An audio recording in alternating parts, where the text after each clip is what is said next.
संत श्री आसाराम जी बापू, षड्यंत्र और सच्चाई।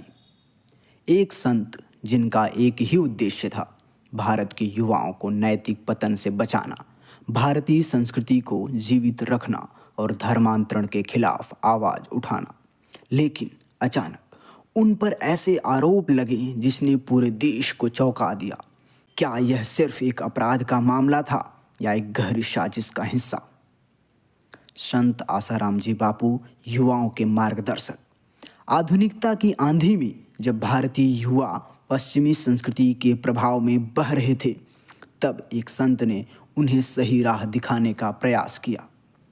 युवा प्रेरणा प्रकाश। इस पुस्तक में उन्होंने बताया कि कैसे युवा अपनी ऊर्जा को व्यर्थ नष्ट करने के बजाय अपने भविष्य को संवार सकते हैं। संस्कार और संयम। उन्होंने युवाओं को ब्रह्मचर्य का महत्व बताया और सिखाया कि अपनी ऊर्जा को कैसे सुरक्षित रखें।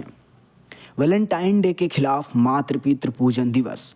जब पश्चिमी संस्कृति ने हमारे त्योहारों और मूल्यों को बदलना शुरू किया, तब आसाराम जी बापू ने एक क्रांतिकारी पहल की। उन्होंने वैलेंटाइन डे का विरोध किया और इसके स्थान पर मातृ पितृ पूजन दिवस मनाने की शुरुआत की, क्योंकि वैलेंटाइन डे भारतीय मूल्यों के खिलाफ था।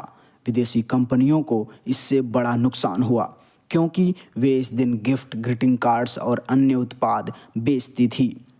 वैलेंटाइन डे एक त्यौहार नहीं, बल्कि एक मल्टी बिलियन डॉलर इंडस्ट्री थी। जब संत आसाराम जी बापू इसके खिलाफ आवाज़ उठाई, तो निश्चित रूप से कुछ ताकतें नाराज हुईं। तुलसी पूजन दिवस बनाम क्रिसमस। क्रिसमस पर जब विदेशी कंपनियां भारी मुनाफा कमाती थीं, तब संत आसाराम जी बापू ने तुलसी पूजन दिवस की शुरुआत की। उन्होंने तुलसी के धार्मिक और औषधि महत्व को बताया। इसके पीछे का उद्देश्य भारतीय संस्कृति को पुनर्जीवित करना था। परिणाम स्वरूप विदेशी कंपनियों और मिशनरियों को भारी नुकसान हुआ और यहीं से एक बड़े षड्यंत्र की शुरुआत हुई। धर्मांतरण के खिलाफ उनकी लड़ाई। भारत में ईसाई धर्मांतरण का खेल दशकों से चल रहा है।